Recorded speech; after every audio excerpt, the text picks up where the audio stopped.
Okay, here's some of the tools of the trade. Most of them are economy brand, you might call it. One of them's a premium brand, but I do find that this indicator is just as serviceable or accurate. I've got two different types of scales, one to 50 thou per rev and one 100 thou per rev.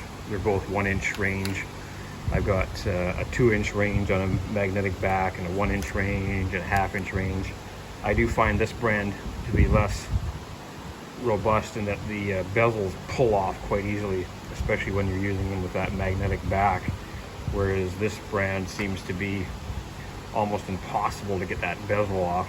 This one has been through the ringer and it stood up ridiculously well. It's been missing its bezel or crystal for a long time, and coolant and chips and everything else have gone in there. I bent that needle back and forth more times than you can count, and it still operates, but I finally retired it. I bought two new indicators with bases this morning to sort of round out the fleet, so to speak.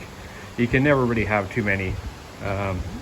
There's that length and then a longer length, which is quite handy if you got to reach up and over something, and then I've made up extended lengths for other sort of one-off necessities.